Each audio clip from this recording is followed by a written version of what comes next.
My name is Vivian Holt. I'm 31 years old. I'm a corporate attorney.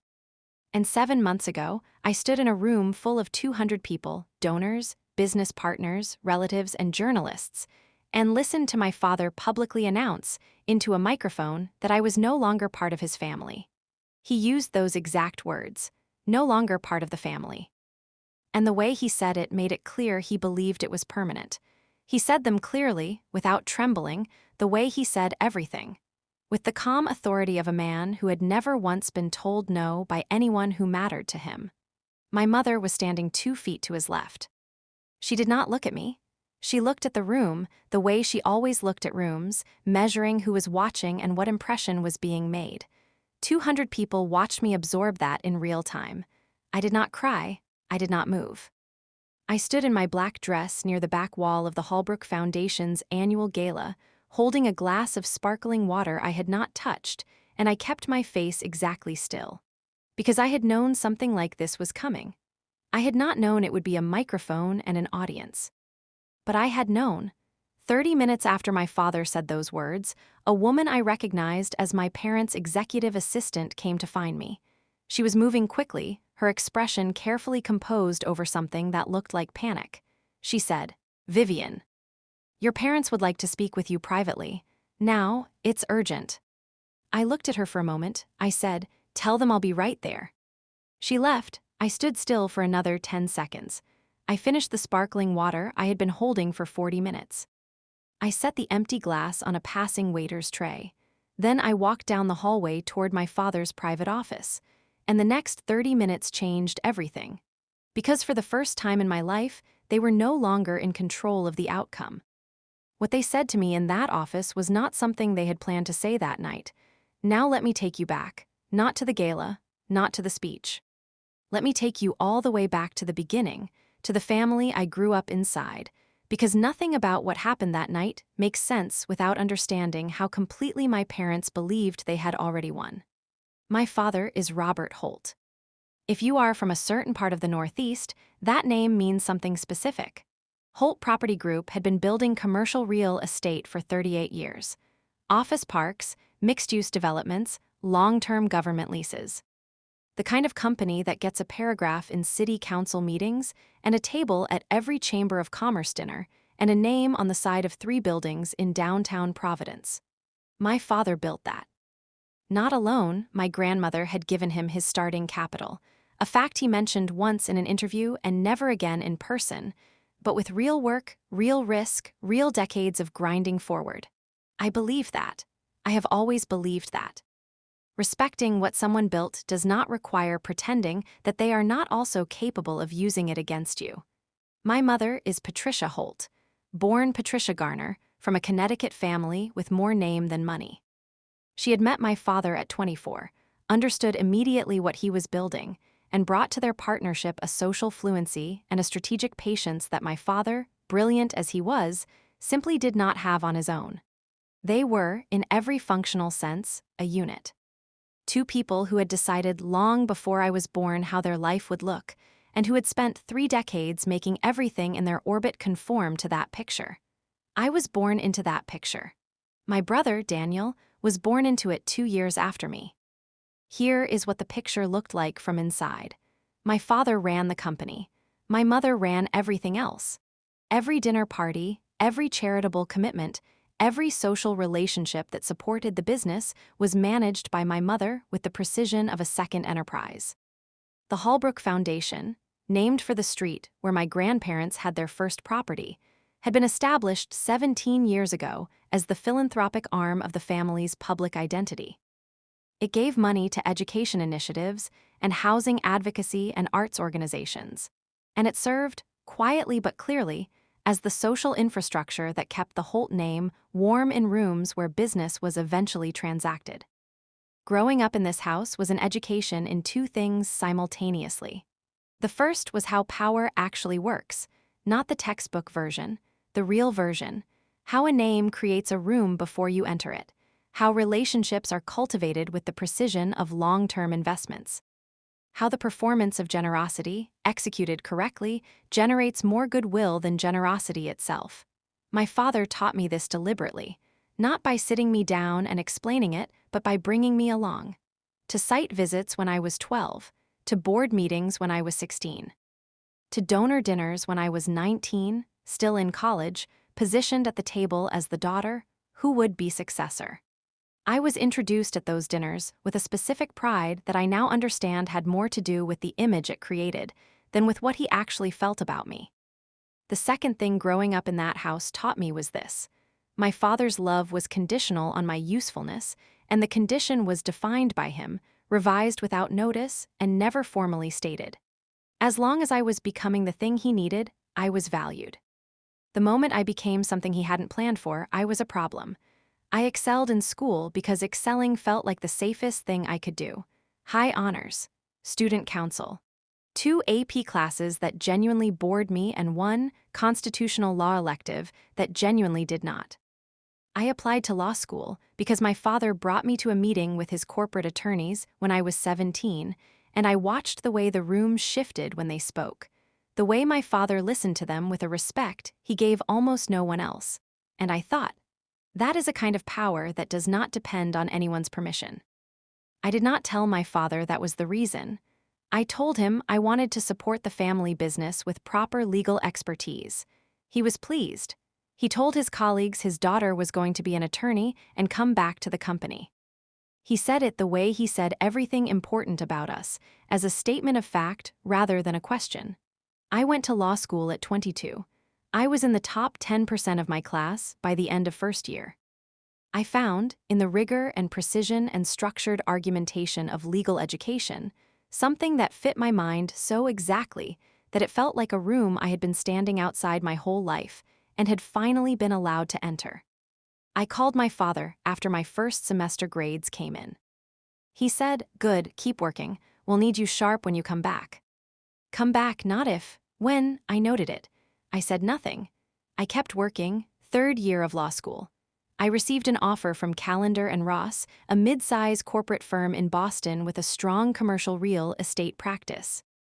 It was exactly the kind of position that law students wanted: competitive, well-compensated, with a clear partnership track. I called my father the same evening. He was silent for a long time. Then he said, "You're turning it down." I said, "Dad, it's an incredible opportunity. I want to take it." He said, "The plan was always for you to come back to Holt Property." I said, "I know, I'd like to practice independently first, a few years. It will actually make me more valuable too." He said, "The plan was always for you to come back." He said it again. As if repetition was a legal argument, I said, "I'm going to take the offer." There was a silence on the line that I had never heard from him before. Not anger, something colder. The silence of a man recalibrating his assessment of something he believed he owned. He said, "We'll discuss this when you're home." We did not discuss it at home. What happened at home was my mother sitting across from me at the kitchen table and explaining, in her precise and measured way, that my father was deeply hurt and that my decision was being perceived as a rejection of the family. She said the word perceived carefully, as if it were the word doing the work rather than the reality underneath it.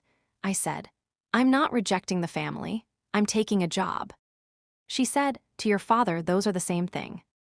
I took the job, I moved to Boston, I worked hard.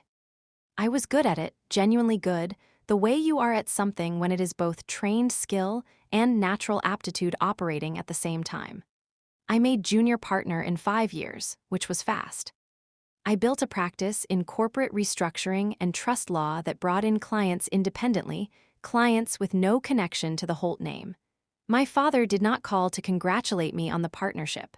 My mother sent flowers. But here is the part of the story that people who only watch the gala video would miss. During those same 5 years, my father called me regularly, not to ask how I was, to ask for help. The first call came 8 months after I joined Callender and Ross. My father's voice on the phone, late on a Tuesday evening, measured and unhurried in the way he used when he wanted something. He said, "Vivian, we have a tax situation. I need a second opinion before we go to our regular counsel." I said, "What kind of situation?" He explained it. It was, on the surface, a classification dispute with the State Revenue Department about the treatment of certain depreciation schedules on two commercial properties. It was not straightforward. His regular counsel had given him an opinion he didn't trust. He wanted another read. I could see, within 10 minutes of reviewing the documents he emailed me, that his regular counsel was wrong. The treatment he had been advised to pursue would have created a taxable event he was not prepared for. I told him. He said, "What should we do instead?" I told him that too, in writing. A 4-page memorandum that I drafted on my personal time, outside of Calendar and Ross, because the work was for my family and not billable. He submitted my recommendation through his own counsel, who presented it as their revised analysis. He did not thank me. He said, "Good. That's what I needed." That was the first time. Over the next 4 years, there were 11 more times. A contract dispute with a development partner that required careful reading of an ambiguous indemnification clause. I drafted the argument. His counsel filed it. They settled favorably. A zoning challenge that required a specific constitutional analysis of taking law. I wrote the brief. His team polished it. The challenge was withdrawn. A question about the structure of a subsidiary acquisition that had significant implications for personal liability exposure. I restructured it. The acquisition proceeded cleanly. And then, 3 years ago, the one that mattered most. My father called me on a Sunday morning. His voice was not unhurried this time. He said, "Vivian, I need to meet with you in person. This week." I said, "What's happening?" He said, "There's a government inquiry, procurement-related.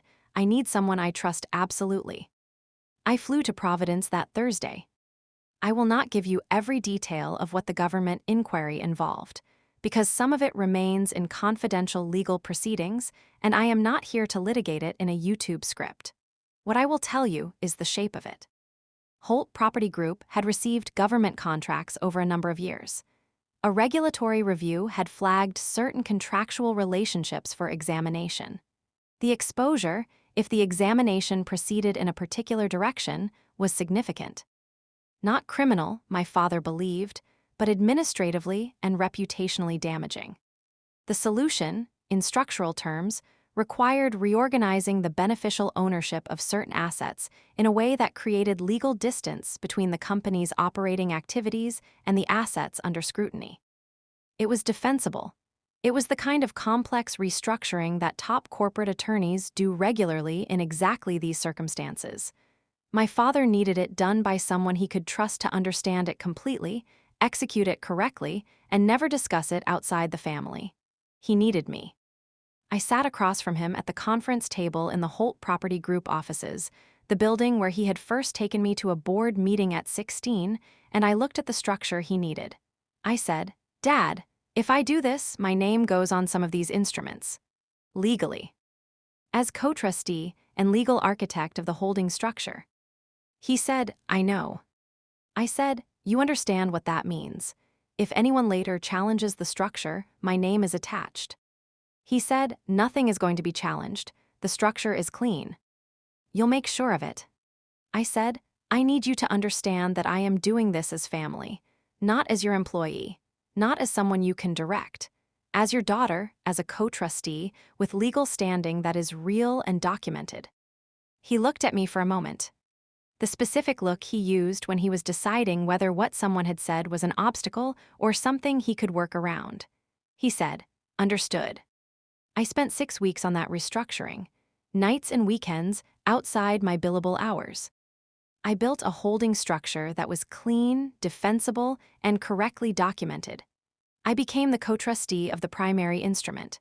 My name was on the trust deed, on the operating agreement, on the legal architecture that held the most significant portion of his asset base. The government inquiry concluded 18 months later without adverse action.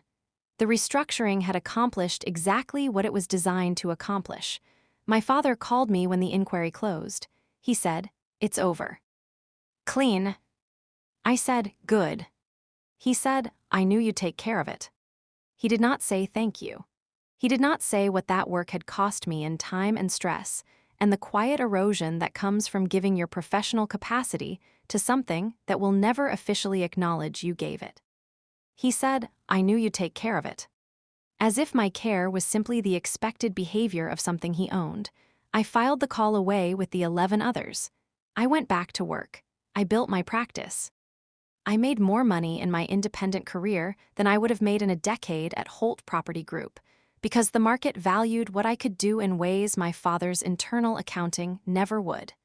And every time the family needed something legally complex, the call came to me. Not officially. Not with a title or a retainer or a formal engagement letter. Just the Tuesday evening phone calls with the unhurried voice that wanted a second opinion. Just the Sunday morning calls with the voice that was not unhurried at all. Family takes care of family. I had heard that my whole life in a different house from a different mother, but the sentence is universal to a certain kind of family. The kind where care flows in one direction and is called love, and the person providing it is called blessed to have the opportunity. For 3 years after the restructuring, I provided that care. Quietly, undocumented in any way that benefited me. My name was on the trust instrument, but no one outside the family's legal affairs knew why or what it meant. No one outside the family knew that the holding structure for one of Providence's most prominent real estate empires had been designed, executed, and documented by the daughter who had been publicly positioned as the one who walked away. No one knew that. Until the night my father decided he was done pretending she mattered. I need to pause here for a second because I know what some of you are thinking. Why did you keep helping them? After every unreturned thank you, every call that treated your expertise as a resource they were entitled to, every year that passed without official credit or authority, why did you keep picking up the phone? I have thought about this more than I have thought about almost anything. The honest answer is that I believed, for a long time, that the work was the relationship. That in the absence of the warmth I had grown up hoping for, being useful was the closest available thing to being valued. That if I kept being indispensable, eventually, the recognition would come. I was wrong about that, but I want to be honest about the fact that I believed it for a very long time. Because I think a lot of you watching this have believed a version of the same thing about someone in your own life. If you've ever given everything you had to someone who treated your giving as a given, drop a comment right now. Just type "given" if that sentence landed somewhere real. And please subscribe if you haven't. Because what happens at the gala, and in the office 30 minutes after the gala, is the part of this story I am still processing 7 months later. My brother Daniel is 29 years old. He is handsome in a way that photographs well and charming in a way that is warm where my father's is strategic. He has worked at Holt Property Group since he graduated from a middling business program at 22. He is liked by the staff because he never demands anything in my father's cold, final tone. He is liked by my father because he has never, not once, done anything my father didn't want him to do. Daniel is the golden child in the purest possible sense. Not because he is more talented or more capable, because he never threatened the story. I love my brother. I want to be clear about that, because the simplest version of this story would cast him as a villain, and he is not one. He is a person who made the calculation I refuse to make, which is that proximity to my father's approval was worth more than the cost of maintaining it. And he has lived inside that calculation for 29 years without appearing to find it particularly uncomfortable. I do not judge him for that, I just don't share it. For the 3 years after the restructuring, I noticed a pattern developing that I chose, for too long, to interpret charitably. My father had begun publicly positioning Daniel as his successor. Not in the quiet, assumed way he had positioned me at donor dinners when I was 19. Formally, board announcements, press releases, a profile in a regional business publication with a photograph of the two of them in front of a job site, captioned, "The Future of Holt Property Group." I told myself this was about the operating company. Daniel was going to run operations. I had always been positioned as the legal and strategic mind. The two things were not in conflict. I told myself that for almost a year. Then I received a letter. It was from my father's personal attorney, a man named Garrett, whom I had met twice at family events, and distrusted immediately both times in the way you distrust certain people, before you have specific evidence to justify it. The letter informed me that my father was initiating a revision of the family's estate plan and that certain trust instruments would be reorganized as part of this process.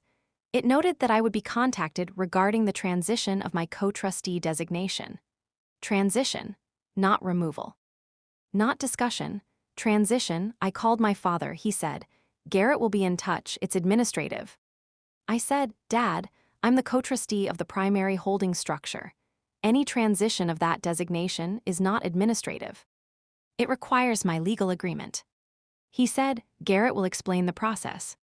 I said, "Dad, I built that structure. I know exactly what moving my co-trustee designation requires. It requires my signature and my informed consent, and there is a specific process under the trust instrument for any such change." A pause, he said, "I'll have Garrett call you." Garrett called me the following week. He was smooth in the practiced way of attorneys who work primarily for one client and have shaped their entire professional approach around that client's preferences. He told me my father wished to consolidate the trust's administrative structure and that it would be cleaner going forward to have a single trustee. He suggested the transition could be handled with a standard resignation instrument. He said my father appreciated everything I had done. I said, "Mr. Garrett, a resignation instrument requires me to execute it voluntarily. I have no obligation to resign. Under the terms of the trust, my co-trusteeship is a position with defined responsibilities and defined protections. I don't intend to resign." Silence. "Then, I'll convey that to your father." He conveyed it. My father did not call me for 3 weeks. When he did call, his voice was the unhurried one, the wanting something voice. He said, "Vivian, there's a significant asset transfer coming up. A new acquisition structured through the holding trust. We'll need your signature as co-trustee to execute." I said, "I know, send me the documentation." He sent it, I reviewed it. It was legitimate and correctly structured. I signed it. The transfer proceeded. He called again 2 months later. Same pattern, another filing. My signature required. I signed that one too, and then I realized what was happening. He had tried to remove me from the trust. I had refused. He could not force a resignation. He could not restructure around me without triggering the exact legal exposure the trust had been designed to prevent. So he had pivoted. He was using me the way he had always used me, as a resource to be called on when needed, while simultaneously working to position me as irrelevant to everything else.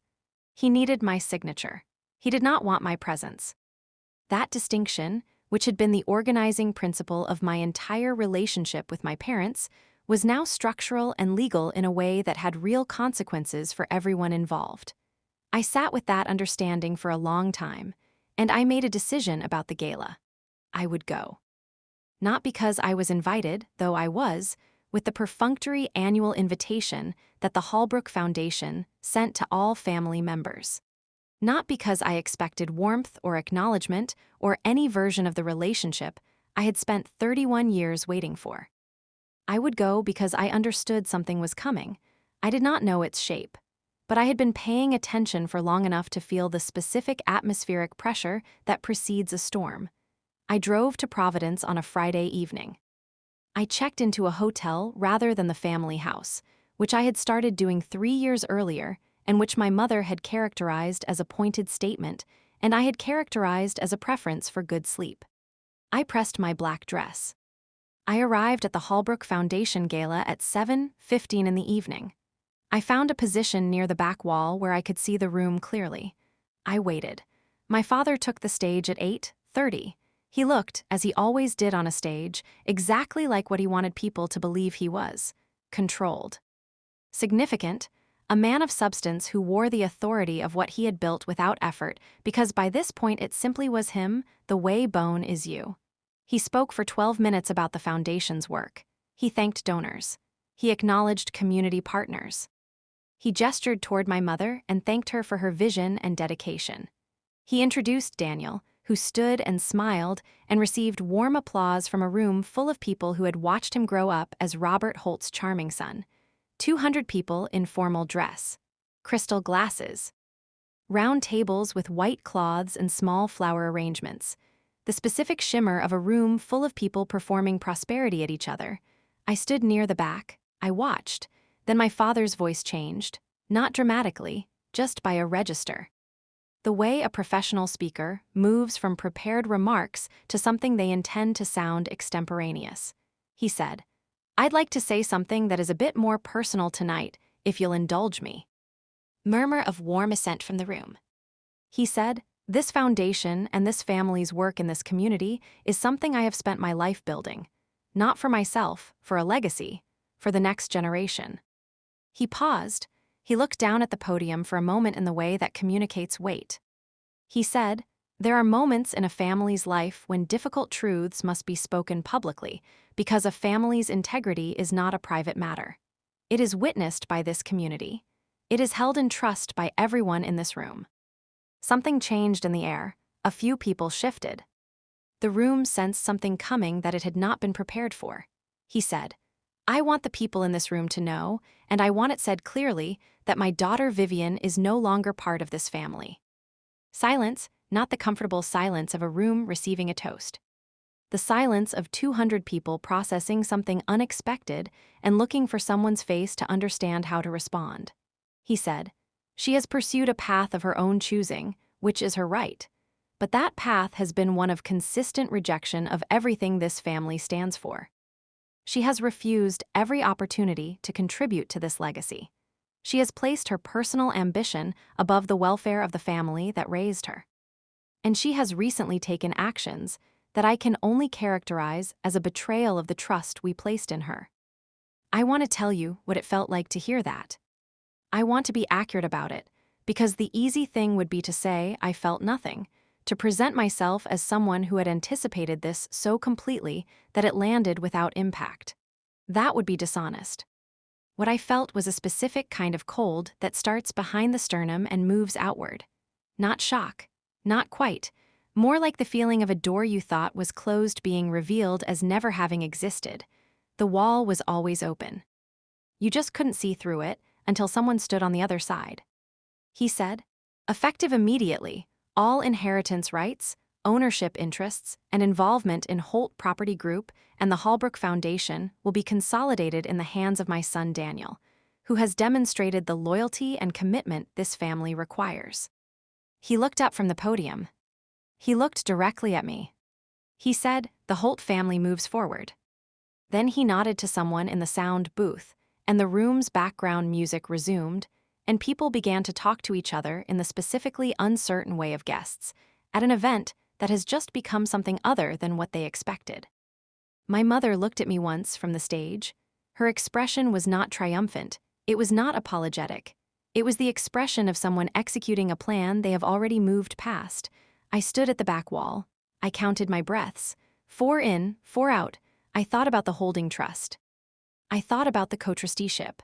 I thought about the next filing deadline that I had noted in my calendar 3 weeks earlier when I had reviewed the trust's upcoming obligations. I thought, they did not think this through. I picked up my sparkling water. I waited 31 minutes. That was how long it took. 31 minutes from the moment my father said no longer part of this family into a microphone in front of 200 witnesses, to the moment his executive assistant found me near the terrace doors with her carefully composed expression over something that was clearly not composed at all. She said, "Vivian, your parents would like to speak with you privately. Now, it's urgent." I looked at her, I said, "Tell them I'll be right there." I took my time, not out of cruelty, because I needed 30 more seconds to be completely certain of what I was walking into and what I intended to do when I got there. Here is what I knew. The primary holding trust that I had restructured 3 years earlier had a critical asset transfer deadline. I had noted it in my calendar when I reviewed the trust documents in preparation for the gala, a habit I had maintained because staying current on the trust's obligations was part of my co-trustee responsibility. The deadline was that night, and they had already run out of options. A multi-million-dollar asset transfer, part of a larger acquisition my father had been structuring for 14 months, required execution by midnight. The transfer document required the signature of both trustees. My father's signature was one, mine was the other. Without my signature, the transfer failed to execute. The asset would not move, the acquisition structure would collapse. And because of the specific legal architecture I had designed, a failed execution of this transfer would trigger a mandatory reporting obligation that would bring exactly the kind of regulatory attention to the holding trust's history that my father had spent 3 years and considerable legal fees ensuring never came. He had never expected to need to think about this, because he had never once considered the possibility that I would say no. I walked down the hallway, past framed photographs of the foundation's past galas, past a display case with plaques and awards and testimonials to the Holt family's community impact, past 20 years of the public version of my family, carefully curated and permanently installed on a wall. I pushed open the door to my father's private office. He was standing behind his desk. My mother was seated in the chair to his right. His attorney Garrett was standing near the window, which told me he had been here the whole evening, waiting for exactly this moment. My father looked at me when I entered. His face did something I had never seen it do before. It was fractional and quickly controlled, but it was there. Something between calculation and the beginning of an understanding of what he had done. He said, "Vivian, thank you for coming." The formality of it was almost extraordinary. Thank you for coming, as if this were a scheduled meeting. As if he had not just told 200 people I was no longer his family 31 minutes ago. I looked at him. I said, "You have something urgent." He said, "There is a document that requires your signature tonight, an asset transfer execution under the holding trust. The deadline is midnight."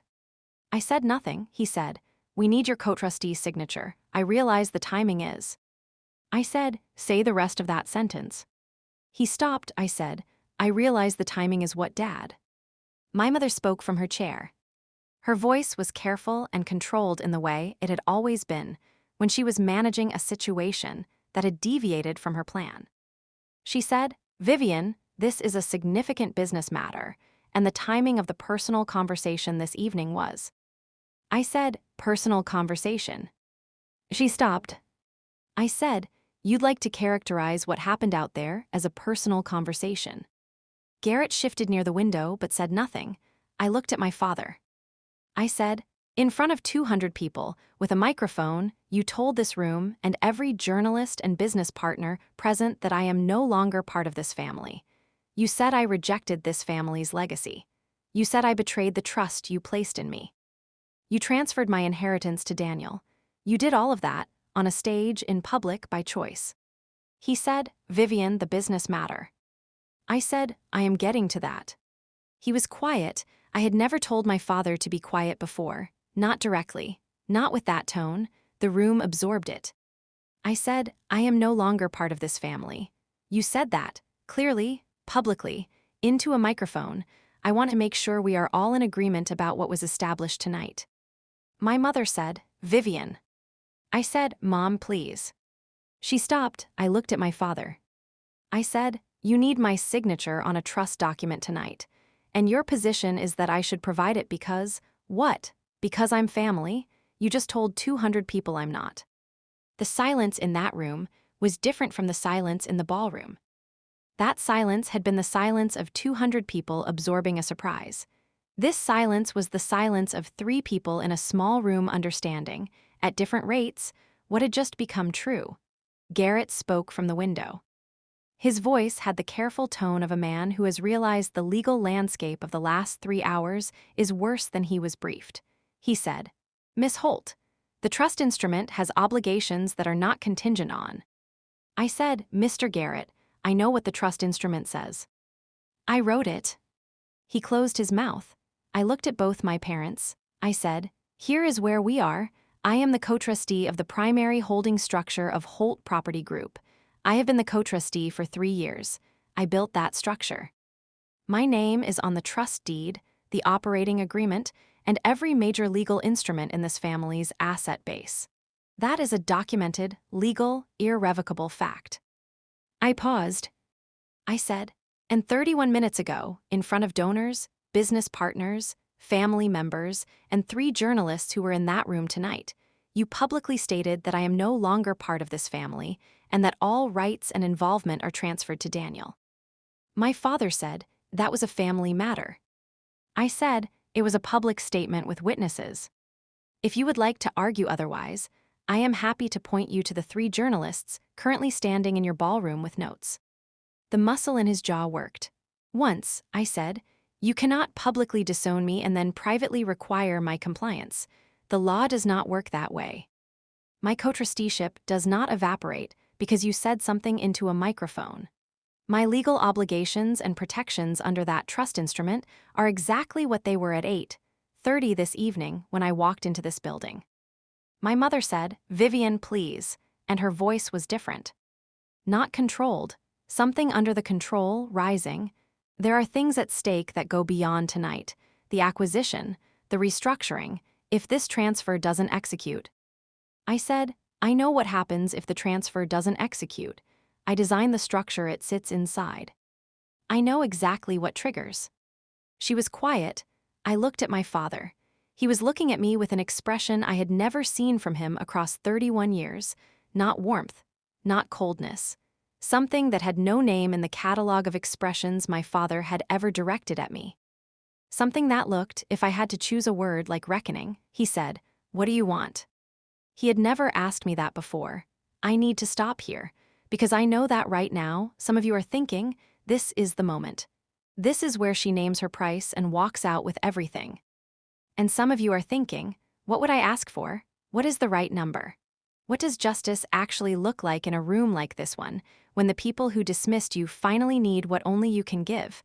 I want you to hold those questions for a moment. Because what I said next surprised even me. Drop a comment.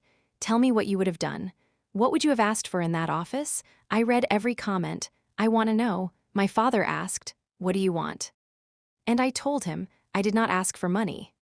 I want to be clear about that because I know how this story sounds, and I know the version of it that would be most satisfying to certain audiences, the version where I named a number and watched him write a check with a trembling hand. That was not what I needed. I said, I want 3 things. He waited, I said. First, a formal written retraction of tonight's public statement, delivered through the Foundation's official communications and to every outlet that may cover tonight's event, stating that the remarks made at the gala were made in error and do not reflect the family's position. My mother drew in a breath. My father's expression did not change. I said, second, a formal engagement letter, retroactive, covering every piece of legal work I have done for this family and this company over the past 6 years. Properly documented, properly attributed to me, with compensation at my standard market rate for the work performed. Garrett made a sound near the window. I did not look at him. I said, third, a restructured trustee agreement that formalizes my role, my authority, and my compensation going forward, drafted to my satisfaction, executed before any future trust-related filings require my participation. My father looked at me for a long time. He said, and in exchange. I said, in exchange, I will sign the transfer document tonight. He said, the retraction. I said, is non-negotiable. He said, Vivian, a public retraction of a statement made at a philanthropic event will raise more questions than. I said, Dad. I looked at him steadily. You just publicly stated, in front of reporters, that your daughter betrayed your family's trust. The alternative to a retraction is that statement standing in the record unchallenged. Your choice. My mother stood up. She walked to the window. She stood with her back to the room for a moment. Then she turned around. She said, Robert. My father looked at her. Something passed between them in that look. 29 years of a partnership that had always, until this moment, operated with total confidence in its own authority. Something had cracked in that confidence, and they were both looking at the crack. My father looked back at me. He said, I need the transfer to execute tonight. I said, I know. He said, can you give me 24 hours on the retraction and the engagement letter?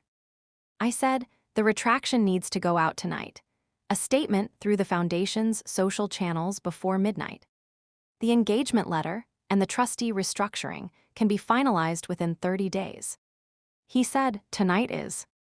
I said, doable, You have a communications person on staff. It takes 20 minutes to draft a correction statement. I will review it before it posts." He looked at Garrett. Garrett looked at me with the expression of a man who has just understood that he was on the wrong side of a legal chess match that started 3 years ago and has only now become visible. He said, "I can draft the statement framework." My father looked back at me. He said, "And you'll sign tonight." I said, "Once the statement is live and I have a written commitment on the engagement letter and the trustee restructuring, signed by you, yes." The silence that followed lasted approximately 45 seconds. I know because I counted. My father said, "All right." I need to tell you about what happened between my father saying "all right" and the document being signed, because the story does not go smoothly from agreement to execution. Nothing in my family has ever gone smoothly. Garrett produced a letter of intent on my father's letterhead. I read it in that office standing at the credenza, line by line, the way I read every document. I took my time. I noted 3 things that needed revision before I would accept it as a sufficient commitment. The first was a clause that characterized the engagement letter arrangement as gratuitous rather than contractual, which would have allowed it to be revised unilaterally. I said, "This clause needs to say contractual, remove gratuitous." Garrett revised it. The second was a limitation on the scope of the trustee restructuring that would have allowed my father's team to define its terms unilaterally after the fact. I said, "This needs to say drafted to my satisfaction and countersigned by my independent counsel within 30 days. Add that. Garrett revised it. The third was an arbitration clause that would have required any dispute to be heard before a private panel my father's firm had long-standing relationships with. I said, "Remove the arbitration clause entirely or designate jams with a neutral panel." "Your choice." My father said from across the room, "The arbitration clause is standard." I said, "It's standard when both parties drafted it. I didn't draft this letter. Remove it or designate a neutral panel." My father looked at Garrett. Garrett looked at his watch. It was 10:14. Midnight was 1 hour and 46 minutes away. He removed the clause. I was about to say the letter was acceptable when my mother said something. She said, "Vivian, before you sign anything tonight, I want to say something." I looked at her. She said, "What your father said at the gala tonight was wrong." The room was very quiet. She said, "I am telling you that directly. It was wrong and it should not have happened the way it did." I did not say anything immediately. I was looking at my mother's face, 56 years old. A woman I had spent my entire life trying to read and failing to find something that felt like genuine warmth beneath the management. She said, "I don't know if that matters to you right now." I said, "It does matter." She said, "Okay." She looked down at her hands. "Okay." It was the most honest thing she had said to me in 31 years. It should not have been what nearly undid me. But it was, because here is what I have not told you. I had spent 3 years preparing for a version of this confrontation. I had thought through the legal leverage. I had understood the trust structure and what it meant. I had known, on some level, that the day was coming when the gap between what my family needed from me and what they were willing to give me would become impossible to ignore. I had prepared for the legal part. I had not prepared for my mother to look at her hands and say something true.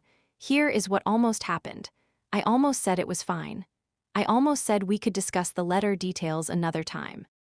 I almost allowed the oldest reflex I had, the one that had been trained into me since I was a child who wanted to see her mother look at her with uncomplicated warmth, to reach into the negotiations I had just structured and hand back every advantage I had earned. Not because I was manipulated. Because I was tired. 31 years is a long time to be waiting for something. And when even the smallest piece of it arrives, even the most minimal, honest moment, some part of you wants to call it enough and stop fighting. I stood there with Garrett's revised letter in my hand, and I felt that pull as specifically and physically as anything I have ever felt. I breathed in. I breathed out. I said, "Mom, thank you for saying that." I looked back at the letter. I said, "I need one more revision." She looked up. I said, "The trustee restructuring." I want it to include a formal acknowledgement of my prior contributions to the trust's structure and maintenance, not for public disclosure unless I choose it, just in the document, for the record. My father said, "Vivian." I said, "It's not for them. It's for me, it goes in or we're done." He looked at his attorney. Garrett typed for 90 seconds. He printed a revised version. I read it. It said, "The restructured trustee agreement shall include a formal acknowledgement of Vivian Holt's foundational contributions to the trust's legal architecture and ongoing maintenance." I looked at it for a long moment. My name, in a document, in the family's record.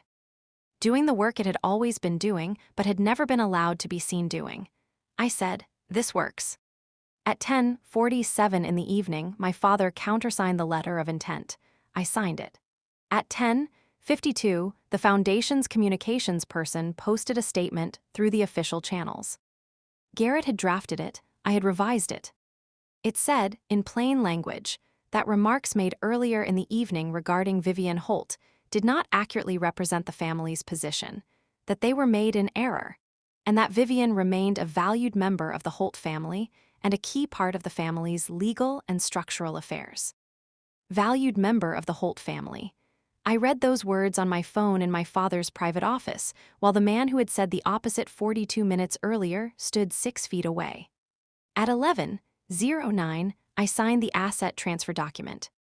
My co-trustee's signature, in the space that had always been designated for it, in the instrument I had built, on the line that bore my name. The transfer executed. The acquisition would proceed. The regulatory triggers would remain dormant. My father watched me sign. He said nothing. When I finished, I capped the pen and set it on the desk. I said, "Garrett will be in touch with my counsel about the engagement letter within 30 days. I'll have my attorney send contact information." My father said, "Vivian." I looked at him, he said, "I." He stopped. In 31 years, I had never heard my father start a sentence he could not finish. He was not a man who ran out of sentences. He constructed them with the confidence of someone who has never found words insufficient for his purposes. He looked at me with the expression I still do not have a full name for, the reckoning expression. The one that had appeared the moment he said, "What do you want?" and understood, for perhaps the first time, that the answer was going to be something real. He said, "I underestimated you." That was the moment everything between us changed permanently. I looked at him, I said, "Yes, you did." I picked up my bag, I walked to the door. My mother stood as I passed. She reached out and touched my arm, just briefly. A light contact that lasted 1 second and said approximately 31 years of things that had not been said in any other way. I stopped. I looked at her. I said, "Mom." She said, "I know." I said, "I know you do." I walked out, and I knew nothing in my life would ever look the same again.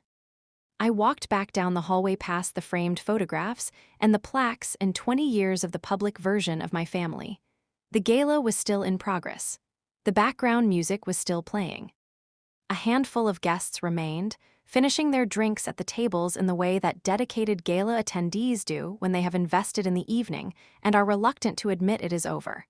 I saw faces turn toward me as I entered the room. Not many, but some. A woman I recognized as a longtime foundation donor, 60-something, silver-haired, who had known my family for as long as I could remember, crossed the room toward me. She said, "Vivian." I said, "Mrs. Alderman." She put her hand on my arm. She said, "I saw what happened this evening. I want you to know that whatever is happening in your family, I have always known who you were. Your grandmother told me, years ago, before she passed. She said Vivian is the one who understands how things actually work." I looked at her. She said she was right. I said, "Thank you." She squeezed my arm once and walked away. My brother Daniel found me near the coat check. He looked, for the first time that evening, like someone who had not been briefed on what was about to happen and had been watching the consequences arrive without a script. He said, "Vivian, I didn't know he was going to do that." I looked at him. I thought about 29 years of knowing my brother, about the calculation he had made and the one I had refused, about the fact that his name had been invoked in my public humiliation without apparently his full awareness. I said, Daniel. What did you know? He said, I knew he wanted to restructure the company's leadership. I knew things were strained between you two. I didn't know he was going to do it like that. On stage, tonight. I believed him, partly. I believed that the specific cruelty of the public performance had not been something my brother had endorsed or expected. I was less certain about what exactly he had known and chosen not to look at too closely. I said, and the inheritance announcement. All rights to you. He looked at his shoes, then at me. He told me last week.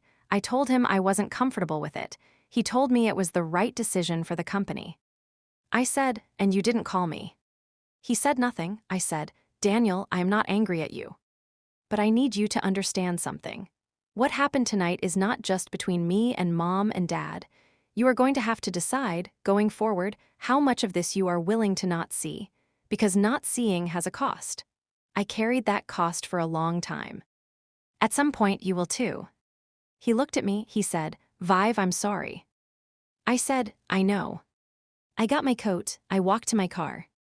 I sat in the parking lot of the Hallbrook Foundation, and I looked at the building where I had just spent 3.5 hours doing something I had not fully understood I was capable of until I did it. I was shaking slightly. I noticed it the way you notice something physical that your body has been holding while your mind was otherwise occupied. I let it happen. I did not make it stop. I sat in that parking lot for 20 minutes. Then I drove to my hotel. I ordered room service at midnight. I ate it in bed. I called my best friend from law school, a woman named Sophie, and I talked for an hour. She said at one point, Vivian, you signed the document. I said, yes. She said, why? After what he did, you could have walked away from all of it. I said, I know. She said, then why? I thought about it, honestly, the way I had been thinking about it since I capped the pen. I said, because not signing would have made me the person he told everyone I was. Someone who places personal grievance above responsibility. Someone who uses what she has to damage things rather than to do what's right. Sophie was quiet. I said, I signed it because it was the right thing to do, and because I got what I needed out of it. And because the version of me that walks away and lets everything collapse to prove a point is not the version I want to be. She said, even after what they did. I said, especially after what they did. The engagement letter was executed 41 days later. Not 30, as agreed, because Garrett had attempted on 3 separate occasions to introduce language I rejected. And each time I rejected it calmly and specifically, and my father had ultimately instructed him to accept my terms. The compensation figure, for 6 years of legal work performed at my standard market rate, was significant. I will not give you the number. What I will tell you is that it was the first time my professional contribution to the Holt family's business had been formally valued in a way that could not be revised, explained away, or absorbed into the narrative of a devoted daughter who simply helped out from time to time. It was in writing. It was signed. It was mine. The trustee restructuring agreement took 63 days. My counsel, a partner at a firm with no relationship to anyone in my family, reviewed every line. It was executed correctly and to my satisfaction. It formalized my role, my authority, and my compensation for ongoing trust administration. It included the acknowledgement of my foundational contributions. My name, in the document, doing what it had always been doing. The retraction statement was seen by approximately 4,000 people through the Foundation's social channels. Several journalists who had been at the gala published brief follow-up notes. The language was careful and said nothing specific, but it was there, in the record, undeniable. My father did not call me after either of those documents was signed. My mother called once, 3 weeks after the engagement letter. She said, "How are you?" I said, "I'm well, you?" She said, managing, a pause, the engagement letter. "Your father wanted me to tell you he is glad it's done." I said, "Good." Another pause, she said, "Vivian, we are going to have to figure out what we are to each other now." I said, "I know." She said, "I don't know what that looks like." I said, "Neither do I. But it starts with being honest about what happened, not just tonight, all of it." She said, "That's going to take some time." I said, "I have time." We hung up. It was not a resolution. It was not a reunion. It was a door, partially open, held by two people who are not entirely sure yet what is on the other side. That is the most honest thing I can say about where things stand. Daniel and I have spoken 4 times since the gala. Each conversation has been a little more honest than the last. He is navigating something I understand, the specific difficulty of being the person who stayed when someone else left, and now having to reckon with what it cost both of them. I am patient with him. I have my limits, but I am patient. At Calendar and Ross, I told my managing partner a version of the evening. She listened without interrupting. When I finished, she said, "You signed the document." I said, "Yes." She said, "Even after the public statement?" I said, "Yes." She looked at me for a moment, then she said, "Vivian, you are going to be a remarkable senior partner." She was right. I made senior partner 4 months later. It has been 7 months since the gala. I am sitting in my office in Boston. It has a window that faces east, and in the mornings the light comes in at an angle that hits the corner of my desk where I keep a small photograph. It is a photograph of me and my grandmother, taken when I was 9 years old. She is looking at me in the picture, not at the camera, at me. With an expression I have spent 22 years trying to describe accurately. It is the expression of someone who sees something in you and has decided, without conditions, to be in favor of it. She passed when I was 11. I have carried that expression with me for 20 years as the only unconditional thing my family gave me, and I have learned to be grateful for it without being bitter that it was the only one. I think about what happened at the gala differently now than I did in the weeks immediately after. Not more gently, more clearly. My father built something real, that is true. He built it with the specific version of himself that is genuinely capable, disciplined, strategic, willing to absorb risk. He also built it with a set of beliefs about people that treated them as either assets or liabilities, and very rarely as anything with its own inherent value. He treated his children that way. He treated my mother that way, in the specific way that two people can participate equally in a system that diminishes both of them. He did not disown me because I had done something wrong. He disowned me because I had stopped being controllable in the way that his model of love required. He needed me to be the daughter who came back. The one who gave up the independent career and the independent standing and the inconvenient legal authority that came from building his holding structure and took instead the position he had designed for me in the enterprise he controlled. I was never going to be that, not because I didn't love him, because I had learned in his own house, by watching him work, that the only power that is actually yours is the kind you build yourself. He taught me that. He just didn't intend for me to apply it independently. I want to say something about the night of the gala that I have not said yet, something about the moment I walked into that private office. I was frightened. I want to be honest about that, not of my father's anger, not of the consequences, of something more specific. I was frightened that, when I got in that room, some version of the child who had spent 31 years wanting something from those two people would take over. That the moment my mother said something true, or my father looked at me with the reckoning expression, I would dissolve into the old reflexes, into trying to fix things by giving, into accepting less than I had earned because less with their approval felt better than everything without it. That fear was more real than anything else in that room. What I know now, 7 months later, is that the fear was right to be there. It was pointing at something true. It was telling me that the work I had done legally and professionally was not the only work that night required. The harder work was staying myself in a room designed, for 31 years, to turn me into someone smaller. I stayed myself. Not easily. Not without the 30 seconds in the hallway and the shaking in the parking lot and the hour on the phone with Sophie. But I stayed. That is the thing I am most proud of, not the letter of intent, not the engagement letter, not the trustee restructuring, not the senior partnership, that I walked into that room as a complete person and walked out as the same one. I want to say something directly to you before I close.